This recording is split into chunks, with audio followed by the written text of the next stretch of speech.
Olá a todos, estamos iniciando mais um episódio do Pode Isso, o Edson Castro, com temas relevantes para você que gosta de trabalhar no dia a dia, inclusive você que contribui para o INSS. Porque você sabe, por exemplo, o que é o Regime Geral de Previdência Social, coordenado aí, digamos assim, pelo Instituto Nacional de Seguridade Social, o INSS, um tema relevante demais. E para debater esse tema, estou aqui recebendo hoje Marcos Reateg, ele que foi procurador-geral do Estado, deputado federal, também atuou no Banco do Brasil, né? E estuda há muito tempo esse tema, é isso, né, Marcos? Bem-vindo ao nosso podcast.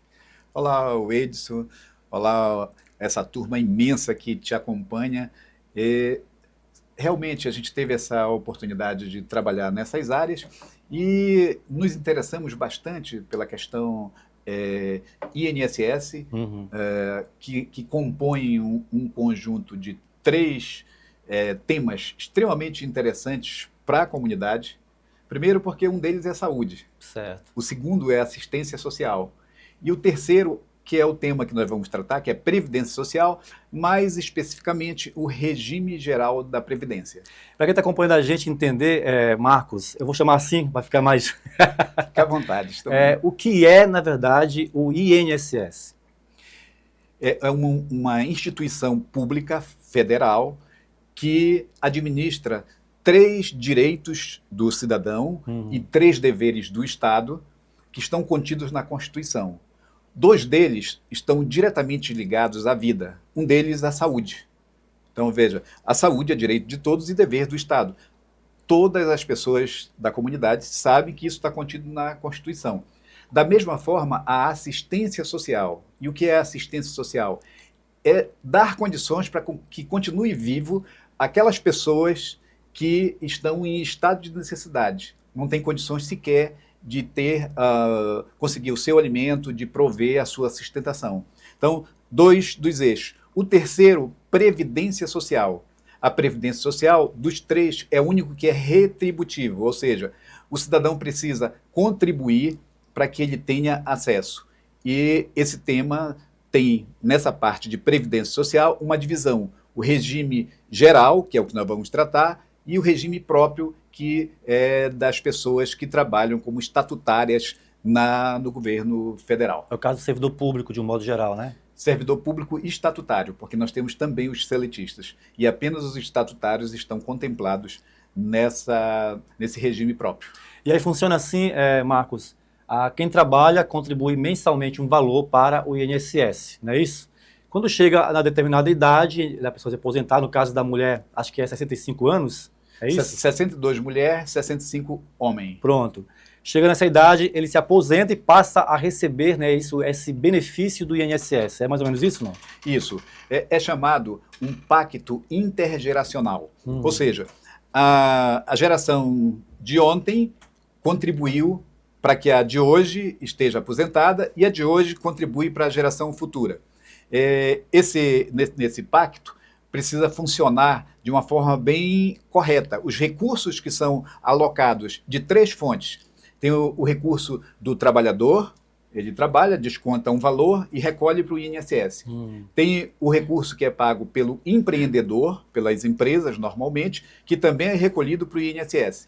E o governo também contribui com uma pequena parte, e esse somatório garante a aposentadoria dessa pessoa, que veja, seja homem ou mulher, a tendência é que trabalhe de 35 a 40 anos para depois usufruir entre 10 e 15 anos na aposentadoria. Então, é uma forma de prevenir, de garantir para que a pessoa não fique em estado de necessidade quando chegar naquele período de velhice em que ela não possa mais produzir.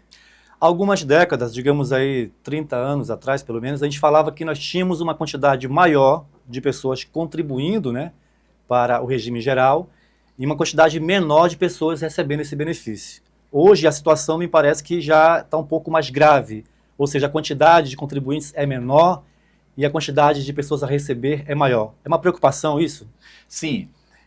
Não é uma preocupação brasileira, é uma preocupação mundial ou quase mundial. Tem alguns países aí, como especialmente Índia e China, que não tem exatamente esse tipo de preocupação, mas vai acontecer com todos.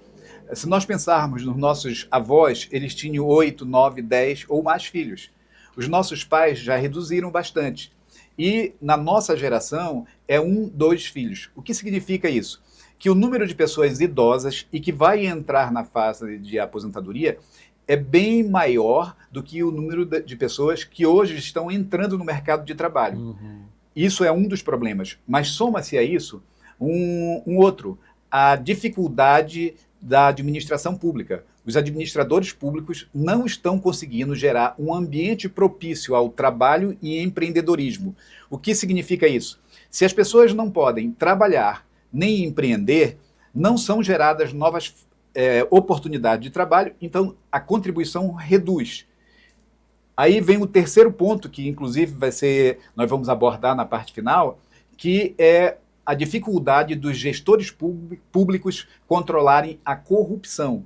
Então, veja, 3 fatores que obstaculizam a aposentadoria e por isso nós estamos assistindo a cada década novas tentativas de PEC, que são propostas de emenda constitucional, para aumentar a idade e o tempo de contribuição, tornando, de certa forma, quase impossível a aposentadoria.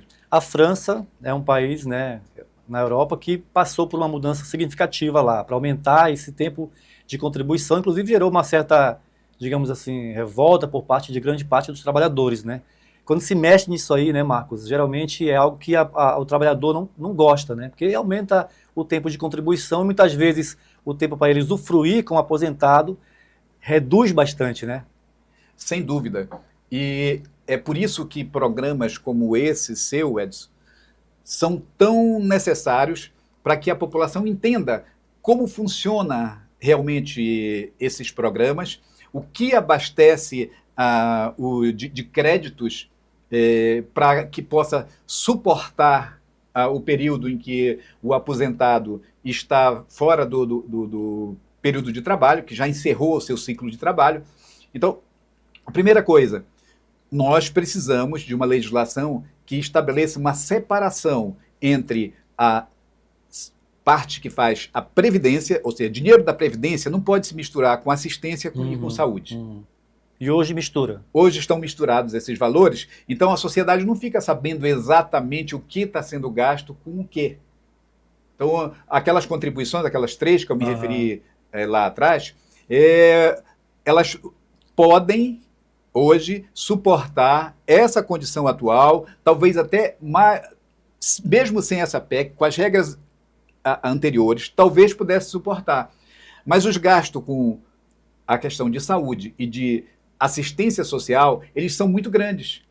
Especialmente num estado como o nosso, em que nós temos quase 40%, eu vou falar do Amapá, quase 40% de pessoas que não têm oportunidade de trabalho. Estão desempregadas, não estão com carteira assinada, não é isso? Isso. E não contribuem. E não contribuem. Se elas não contribuem, ainda tem um outro problema. Elas começam a ser assistidas pelo Estado. Elas ganham um benefício. Esse benefício, aparentemente, é bom. E ele é necessário. Agora, essas pessoas precisam ser preparadas para entrar no mercado de trabalho. E o mercado de trabalho precisa ser ampliado para acolher essas pessoas. Ou seja, é preciso ter demanda, comprar produtos e serviços, e é preciso ter pessoas com a capacidade financeira de comprar esses produtos e serviços. Com isso, nós temos o mercado que traz essas pessoas que estão, veja, recebendo antes de contribuir. É importante a gente falar, pessoal, que o Marcos Reátegui, né, ele estuda, gosta do tema há muito tempo, na época, inclusive, que trabalhou no Banco do Brasil, não é isso, Marcos? Verdade. E você avalia assim, uma situação quase de colapso hoje na nossa Previdência ou não? O colapso passa não apenas pela Previdência. A Previdência é uma parte de um todo da economia que está colapsando. Eu citei o estado do Amapá, mas nós temos hoje 27 unidades da federação onde nós não temos conseguido, e veja, eu não quero politizar, não é o governo atual, o anterior, mas décadas de ineficiência governamental que não permitem que as famílias, para quem são as destinatárias de todo e qualquer serviço público, O próprio Estado ele existe para garantir o bem-estar das famílias. Mas aconteceu um fenômeno que não dá para a gente explorar aqui, mas eu vou falar rapidamente. Veja, é o chamado rentismo. Os trabalhadores têm parte da sua renda drenada por juros. Eles fazem empréstimos. Veja, os empréstimos são feitos através de bancos. Os bancos são locais onde todos depositam dinheiro. As empresas, os trabalhadores e o governo. Os bancos pegam este dinheiro aqui e emprestam a juros. Isso aqui é o chamado capital improdutivo. E aí eles ganham das famílias, eles ganham do governo e eles ganham das empresas. Esses aqui são os verdadeiros donos do capital. E quando diminui aqui, diminui a capacidade empresarial de empreendedorismo, diminui a oferta de empregos. E aí o que acontece? Sobra aqui para as famílias, que deveriam ser as destinatárias dos serviços, o empobrecimento. Com o empobrecimento, elas vão atrás da assistência social, que afeta diretamente o Estado. Aí o Estado aumenta os impostos. É uma engrenagem muito ruim, né? Muito ruim. E enquanto não se buscar respostas para essas questões, que são, de fato, os grandes problemas nacionais, e não são apenas nossos, são problemas mundiais, porque esse capital que está hoje com os bancos não é um capital do Brasil, é um capital internacional, são pessoas muito ricas. Então, aqui no Brasil, elas são representadas, por exemplo, pela Faria Lima, em São Paulo. E esse pessoal termina decidindo no lugar do povo brasileiro. Interessante. Marcos, uma pergunta até pessoal. Eu sei que, por exemplo, o regime próprio, né, ele pega o recurso que é a contribuição, né, digamos assim, do servidor público, ele investe, né, investe em letras, né, investe, ou seja, faz investimentos para que esse valor tenha rendimentos e se possa garantir mais tempos na contribuição. O regime geral, esse recurso que é, ou seja, contribuído pelo trabalhador mensalmente, o INSS, o governo faz investimentos ou não? Esse recurso nem chega a isso, por exemplo. Você tem esse conhecimento? Não existe assim um depósito. Na verdade, o governo trabalha com orçamento. O orçamento é uma previsão de receitas e despesas. Há quase um encontro, porque as despesas são autorizadas através da lei orçamentária anual. E as receitas, elas são uma previsão. Então, veja, conforme vai recolhendo os tributos, a gente vai tendo o recurso e esse recurso é direcionado para as diversas necessidades. Ou seja, é utilizado automaticamente. Automaticamente. E aí tem um detalhe que é significativo, que normalmente a previsão de receitas ela é feita acima do que realmente é arrecadado. Raramente dá igual ou abaixo. Então, veja, se a receita ela é prevista acima, você já tem a certeza que, ao final, quando ela for realizada, ela está menor do que a dívida dos custos ou das despesas que foram autorizadas, e isso aqui leva o governo a fazer empréstimo dos bancos. E aí entra uma questão assim, Edson, que as pessoas têm que pensar. O governo emite títulos da dívida pública e empresta dos bancos. E os bancos emprestam para o governo o dinheiro que é das famílias, que é das empresas e que é do próprio governo, ele empresta aqui para o governo que vai pagar juros para o banco. Então, isto aqui é que a gente chama de capital improdutivo. É bem complexo, um tema bem complexo mesmo, mas é fundamental que realmente a gente possa discutir ele em espaços como esse aqui, para a população ter acesso, né? E assim, Marcos, aí diante de toda essa complexidade que é o regime geral, que você tem um conhecimento vasto, tem outra situação que acontece também há décadas. Desde criança, a gente ouve falar em fraudes, né, no INSS. Não é de um governo, como você falou há pouco, é algo que vem aí há décadas acontecendo. Por que esse instituto ele é tão frágil, digamos assim, suscetível, né, a esse tipo de fraude? Eu reporto a ineficácia, a ineficiência. O governo brasileiro, como você disse bem, há décadas não consegue ser um governo que administre bem. Uhum.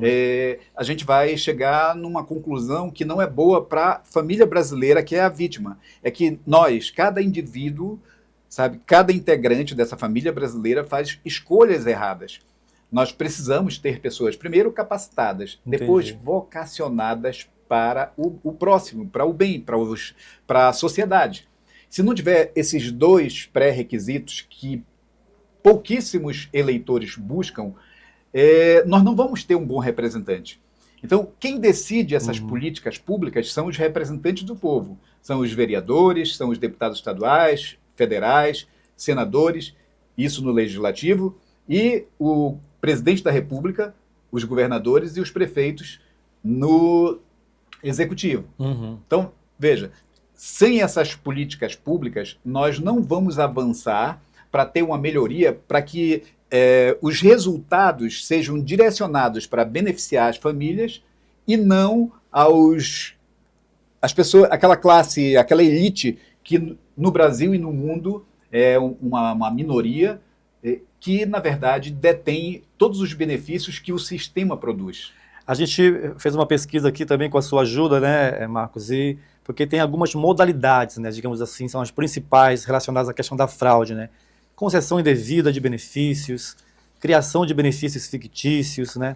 A exploração de pessoas vulneráveis, fraudes em empréstimos consignados. Esses consignados é algo preocupante, né? Porque as pessoas muitas vezes recebem um salário só para pagar o empréstimo consignado. O que você poderia pontuar para a gente aqui, nessas modalidades que preocupam muito a sociedade de um modo geral? Edson, eu vou pegar aqui uma cola, Aham. porque como é tanto, É são um tema muitos, realmente bem complexo, bem amplo, né? a gente vai falar a respeito dele. No caso da concessão indevida de benefícios, Aham. normalmente, veja, são pessoas que não existem. Pega-se um documento, cria-se uma certidão de nascimento. Uhum. Os cartórios, por exemplo, tem cartórios aí que existiu, principalmente nessa região do Marajó, vários cartórios que não existiam e que emitiam documentos, porque vem uma pessoa diz, olha, isso aqui é do meu primo, e aí já ia saindo a certidão. Ah, esse aqui é o filho de fulano. E normalmente são registros tardios, pessoas que já estão em idade de aposentar. Uhum. Então, veja, dessa maneira, há uma concessão indevida de benefícios para alguém que não tem esse direito. E isso aqui onera os cofres públicos. Claro, claro.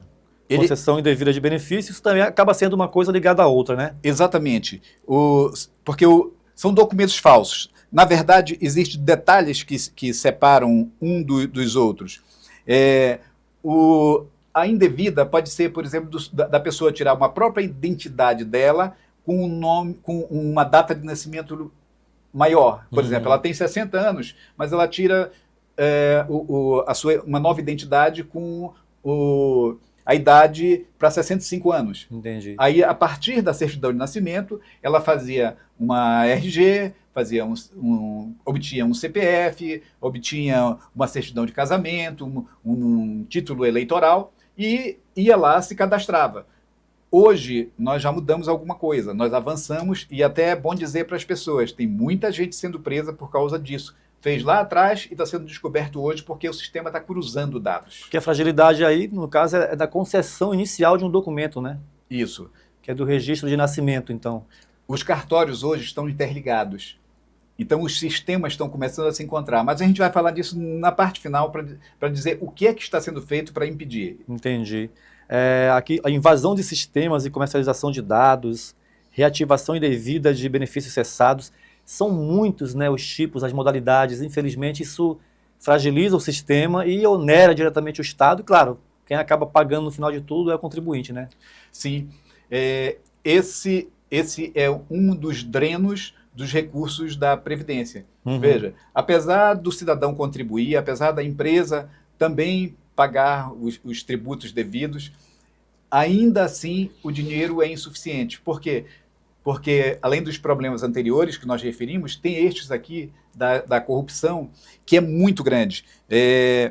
Fraude através de empréstimos consignados, por exemplo. Muitas vezes, eles furtam os dados, obtêm os dados via internet, Uhum. aí fazem um empréstimo consignado em alguém que realmente existe. Quando a pessoa vê, ó, estou pagando, o dinheiro já foi creditado numa conta, já foi transferido para outra, sacado em outro lugar. Que situação, hein? Aí ele diz assim, olha, não fui eu que fiz. Após ser detectado que realmente não foi aquela pessoa, o beneficiário, o que é que ocorre? O INSS vai ter que assumir aquela dívida. E quando ele assume, de onde ele tira o dinheiro? Dos benefícios, ou seja, ele prejudica quem está, não o INSS, a fraude prejudica quem está contribuindo. Assim, Marcos, né, é quase impossível que a gente não fale sobre um tema também, né, bem contemporâneo. Agora está acontecendo isso, infelizmente, uma fraude gigantesca no INSS, né, que o rombo chega a bilhões aí. Eu andei lendo, por exemplo, que essa fraude teria iniciado em 2019, de lá para cá.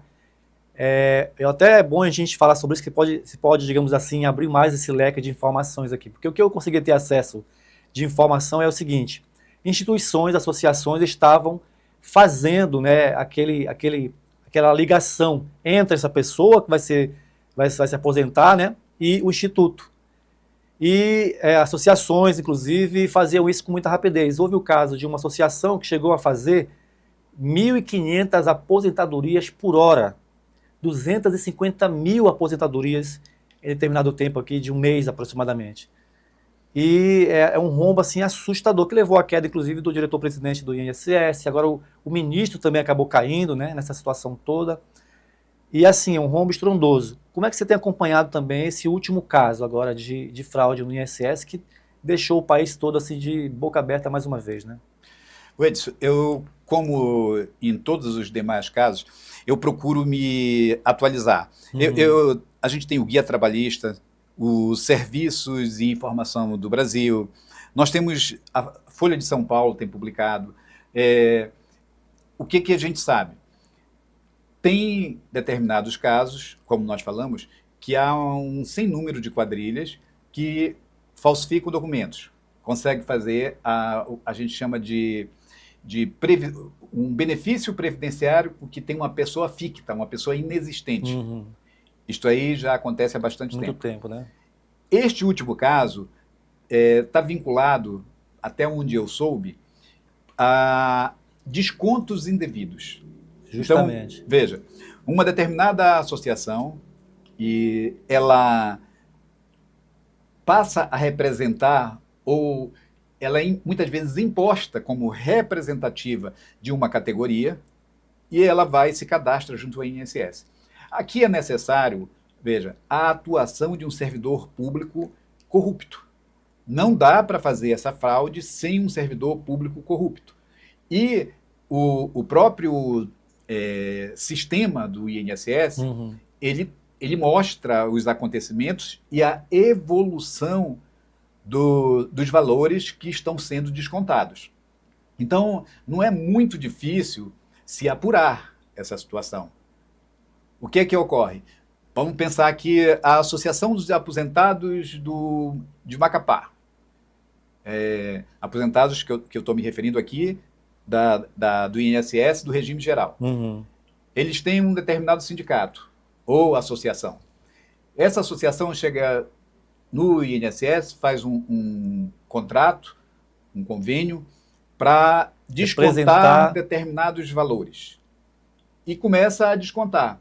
Veja, não há uma reclamação geral, o aposentado não fica olhando detalhadamente. São valores pequenos, valores pequenos. Mas sempre tem alguns que vão lá e reclamam. Agora, essa reclamação, quando ela não encontra eco, quando ela não é apurada de imediato, ela vai avançando. E nesse caso, avançou até chegar nessa cifra absurda de 6,3 bilhões, 6 bilhões de reais. Veja, volta para aquela questão que eu falei no início. O povo precisa identificar, ele precisa fazer escolhas. Eu vejo o povo assim tratando das questões de uma forma muito extremada. Inclusive, os representantes do povo ou estão no extremo ou estão no outro extremo. No meio, tem muita gente boa que não é olhada.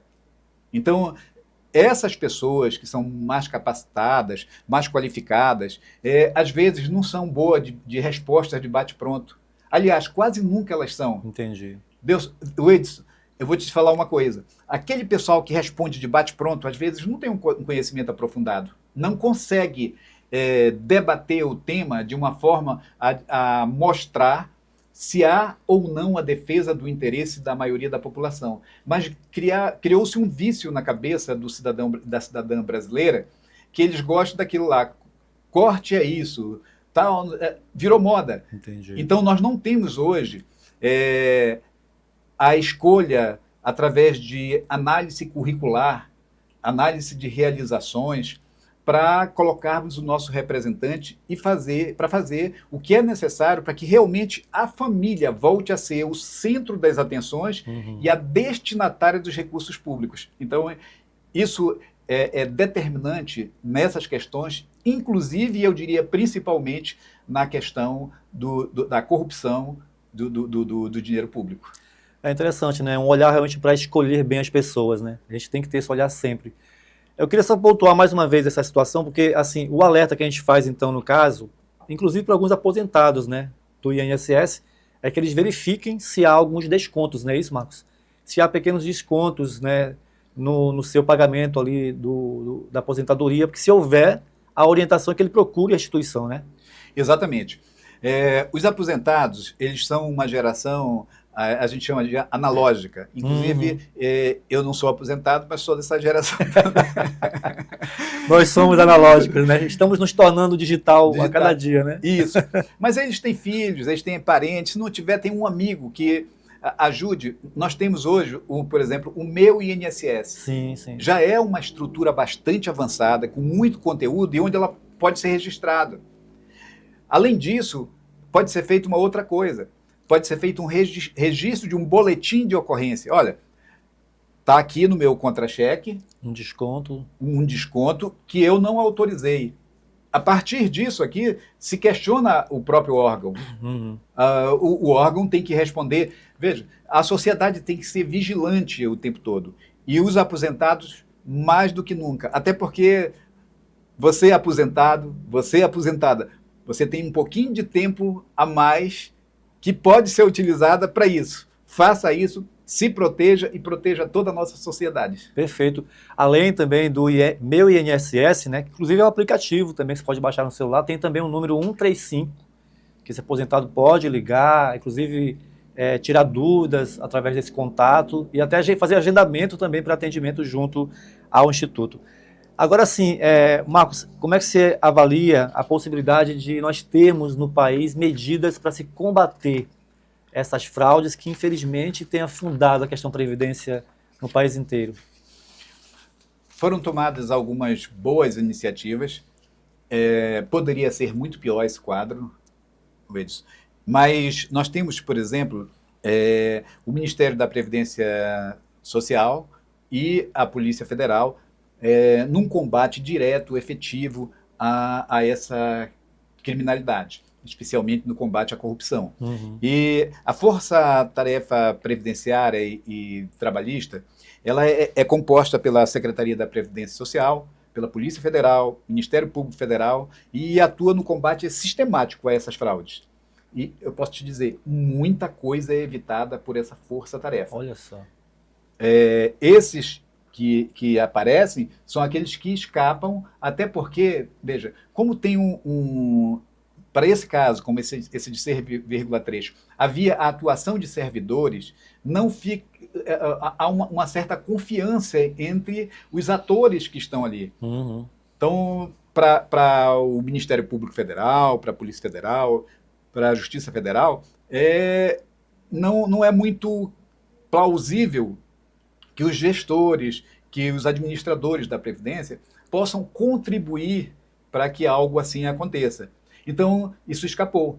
Mas a regra é um combate efetivo, eficiente dessa força-tarefa previdenciária. Porque assim, né, 6,3 bilhões, Marcos, é isso não? 6,3 bilhões de reais vai fazer muita falta, né, para a Previdência do governo federal. E assim, há alguns relatos, né, a gente tem acompanhado isso mais de perto, de que pessoas ligadas a essas fraudes, houve o caso de uma mulher, por exemplo, que chegou a viajar 37 vezes para a Europa, né, a casos de pessoas que com carro de luxo, né, com mansões, tudo com dinheiro público, né, dinheiro do contribuinte.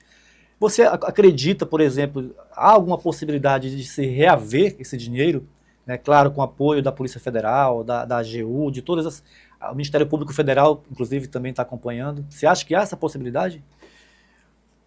Se a gente olhar para o passado, pelo que vem acontecendo, apesar de um esforço enorme, especialmente da Polícia Federal, da Polícia Judiciária, a recuperação não é tão grande. Veja, historicamente falando, não existe, historicamente falando, não é tão grande em relação ao prejuízo total. Eu diria que uma das mais efetivas, um dos mais efetivos trabalhos que foram realizados foi com a Lava Jato, onde se tinha chance de recuperar muita coisa. Infelizmente, não foi à frente, pelos motivos que todos sabem, mas essas operações conjuntas em que cada vez mais agregam-se instituições, e eu repito aqui, a força-tarefa da Previdência Social, o Ministério Público Federal e a Polícia Federal, assim, em todos os jornais, em todos os meios de comunicação, a gente tem acesso para verificar o quanto eles vêm recuperando de valores que são desviados da Previdência Social, do INSS. Né? Então, há um aperfeiçoamento do sistema. Por exemplo, eu, enquanto estava deputado, falei muito sobre isso, até porque tinha trabalhado na área, na previdenciária, no combate a esses crimes, e na época falei, olha, nós precisamos de duas coisas. Eu conheci no Japão aquele reconhecimento facial e o digital nós já tínhamos aqui no país. E eu sempre reclamava, nós temos que colocar, é muito mais barato colocar esse sistema de reconhecimento no INSS, na Previdência Social, do que o valor que nós perdemos com os desvios de recursos. E hoje eu estou vendo já o reconhecimento facial já está implantado, o reconhecimento através da biometria vai evitar muitos casos, por exemplo, há muitos parentes que morre o beneficiário e os parentes ficam recebendo indevidamente. Está tudo interligado, né? Por que não se sabe se a pessoa faleceu, já se tem ali o atestado de óbito, não é isso? Está tudo interligado? Exatamente. E em caso de dúvida, tem como comprovar.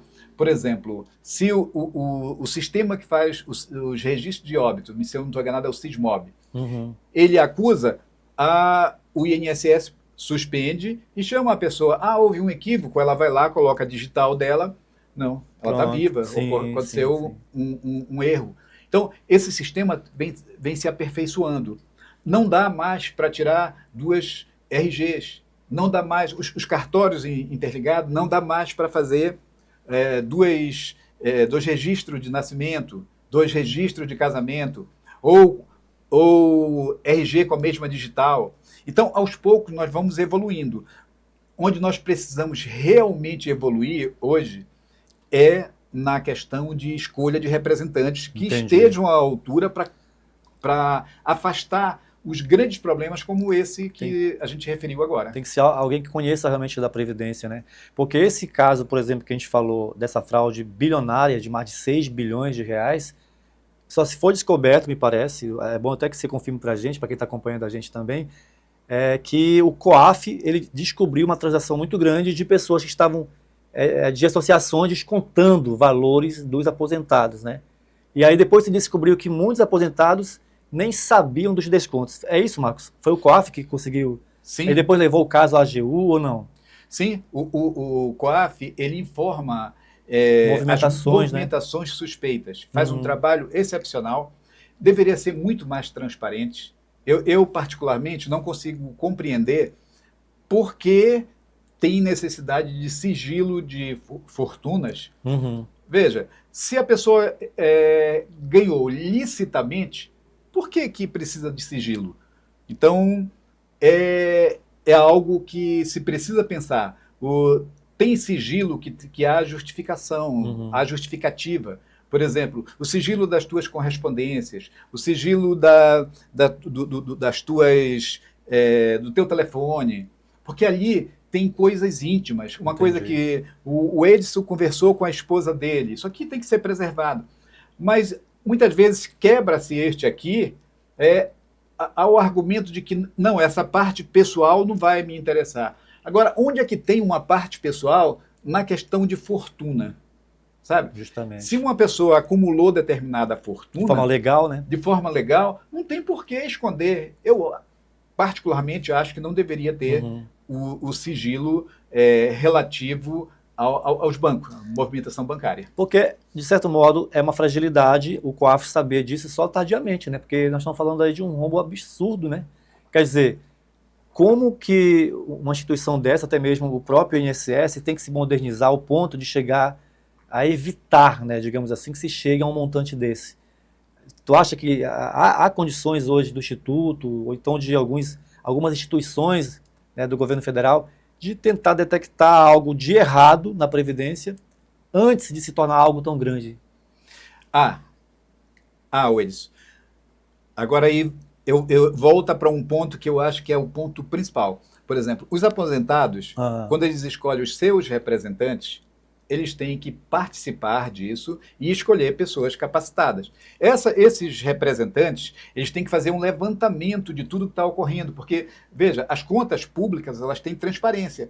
E aqui, quando há, por exemplo, um presidente, ele representa todos os associados.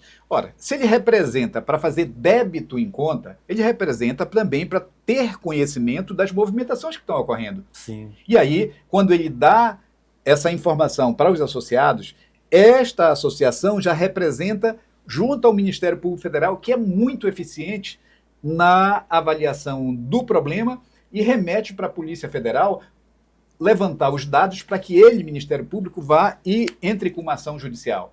Então, veja... Um ponto é esse, né? Partir do próprio povo, né, digamos assim. Parte do povo.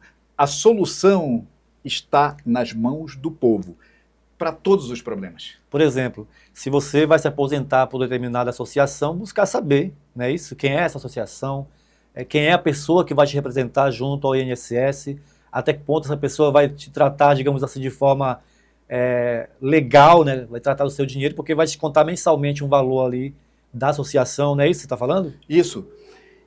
É preciso saber se aquela pessoa está vocacionada para fazer valer o interesse da categoria.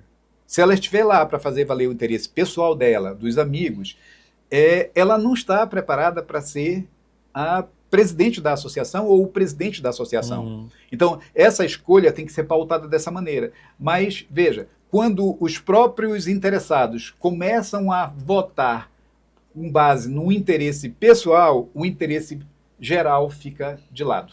Mas há de se pontuar que a fragilidade hoje do Instituto Nacional de Seguridade Social é muito grande, né? Porque essas associações fazem convênio, contratos com o Instituto, e aí uma fraude dessa causa um rombo absurdo, né? Nesse caso, Edson, a fragilidade é do sistema como um todo. Porque, veja, quando se permitiu que as pessoas que passaram, não estou falando de uma pessoa, de 2019 para cá, tiveram vários gestores, tiveram vários diretores, vários secretários executivos, vários superintendentes. Veja, todos poderiam ter detectado a fraude. Então, não atuou, deixou de atuar, e isso é um dever legal de quem administra as coisas públicas, deixaram de atuar para impedir que a fraude ocorresse. Então, nesse ponto, a gente tem que concluir que muito menos do que uma falta de defesa, de proteção ao órgão, há muito mais a questão da corrupção e da participação de um sem número de pessoas para que ela pudesse acontecer. E aí eu pontuei aqui, já quase indo para o encerramento, Marcos, o impacto, né, para o Estado e para a sociedade é enorme. A gente até pontuou também, falou já assim um pouquinho sobre isso, mas principalmente na questão financeira, social, né, administrativa. O impacto social, de modo geral, é muito grande, né? Muito. Financeira, porque o dinheiro dos aposentados foi reduzido, ou seja, maior possibilidade de vir uma PEC para aumentar a idade e aumentar o tempo de contribuição. Mais tempo trabalhando, né? Mais tempo trabalhando, menos tempo usufruindo desses anos de trabalho que a pessoa teve. Tem o lado social, que é o próprio descrédito da instituição, das instituições, não é apenas uma. Quando falham tantas instituições, o cidadão diz, poxa, em quem eu vou confiar? Então, são prejuízos incalculáveis que nós precisamos evitar que aconteça. É isso, Marcos. Eu queria que você, já nesse encerramento aqui, as suas considerações finais. Foi um prazer muito grande recebê-lo aqui. Percebi que você tem um conhecimento enorme sobre o tema, é um grande estudioso mesmo, né? E não é de agora, você já passou pelo Banco do Brasil, é delegado da Polícia Federal, né? Também pela Câmara Federal, já lutou, inclusive, também bastante por esse tema lá na Câmara. As suas considerações finais, inclusive, também, de certo modo, um alerta, um chamamento, né, para o povo todo desse tema que é fundamental para todos nós, que é a Previdência. Edson, eu quero primeiro agradecer a oportunidade e antes de falar com o povo, eu quero deixar uma pequena mensagem relativa ao Dia das Mães. Quando se remete à aposentadoria, a gente pensa nos nossos avós, na nossa mãe. Eu valorizei e honrei a minha mãe em vida, mas quando eu a perdi, eu senti como se eu pudesse ter feito muito mais. E eu queria deixar essa mensagem para aqueles que ainda têm a mãe aqui nesse plano. Não perca tempo, corra atrás. Tudo que você fizer, depois que ela for, você vai achar que é pouco. E essa mensagem aí foi impactante, porque eu também perdi minha mãe em 2020, né, ali quase durante a pandemia, e a gente fica com essa sensação realmente, né, de que poderia ter aproveitado mais, abraçado mais, beijado mais. É uma mensagem muito importante mesmo, Marcos. Nunca deixar os nossos pais transparentes. As famílias têm deixado as pessoas mais idosas transparentes. Elas passam e não veem. E em relação à nossa previdência social, todos nós precisamos dela. Todos nós vamos passar desse período em que nós produzimos muito. Nós vamos chegar, nós temos a primeira fase, e aqui é bom que tem uma faixa etária. Do 0 aos 15 anos, nós estamos fora do mercado de trabalho, até porque a lei não permite que alguém com menos de 14 anos trabalhe. Dos 15, aí vamos colocar 35 anos, são o quê? 40, 50... 60 anos, 60, 65, nós estamos na fase laboral. E nós temos um pequeno intervalo ao final. Atualmente, já estão falando em elevar para 78 anos a idade para aposentadoria. Veja, na minha opinião, isso não está perto de acontecer. Mas os banqueiros, se depender deles, vai chegar nos 78 e nos 80. Então, nós temos que nos preparar com o conhecimento. É apenas o conhecimento, Edson, e o conhecimento da população, não pode ficar restrito a poucos. Esse conhecimento é que vai impedir que essas coisas ocorram. E a fiscalização, seja na Previdência, seja de todos os demais recursos, a Margaret Thatcher disse uma coisa assim que eu nunca esqueço. Não existe recurso do governo, gente. Recurso público é recurso do povo. É o povo, seja através do trabalho, do trabalhador, seja através do empreendedor, que ele fingem, aliás, não é eles que fingem. As pessoas que controlam o sistema colocam o empreendedor e o trabalhador para brigar. Na verdade, os dois são os que constroem. Os banqueiros estão na atividade não produtiva. não geram emprego, não geram oportunidade de trabalho e não produzem nada. Então, isso precisa ser melhor discutido, melhor compreendido. No momento que nós fizermos isso, nós vamos ter uma vida muito melhor, ou vamos pelo menos iniciar um processo para termos uma vida melhor. Muito bem. Marcos Reateg, obrigado pela entrevista, viu? Eu espero receber aqui você outras vezes, porque você tem muito conhecimento bacana para passar para todo mundo, viu? Obrigado mesmo. Eu quero aproveitar para falar com o pessoal, para curtir o teu programa, para dar o seu like e, inclusive, indicar quais são os outros temas que querem saber sobre economia, sobre, por exemplo, PIB. Por que o Amapá é um dos últimos no PIB? Petróleo. Petróleo. Quais são as profissões que você precisa estar cursando ou ter cursado para você trabalhar nessa área, quando né? iniciar a exploração de petróleo? É devido à exploração de petróleo? Vai afetar o quê? Quem? O que pode prejudicar? São muitos temas, Edson, que os teus ouvintes, os teus telespectadores podem e devem sugerir para a gente. Porque é só assim que a gente começa a compreender o nosso entorno e a trabalhar com efetividade. Maravilha, Marcos, muito obrigado, viu, mais uma vez aí. E assim, pessoal, faça isso então, entre nas redes sociais, o Edson Castro, pode ser no Instagram, Facebook, pode sugerir temas pra gente e também passe a seguir a gente no canal do YouTube, viu, Edson Castro, se inscreve, ativa o sininho para receber notificações. Esse episódio, inclusive, também vai estar no YouTube e também alguns recortes no Instagram e Facebook, tá bom? E também no nosso novo site, viu? Que é o açainews.com.br, tá bom? A gente se vê então no próximo episódio do Opa, pode isso, o Edson Castro.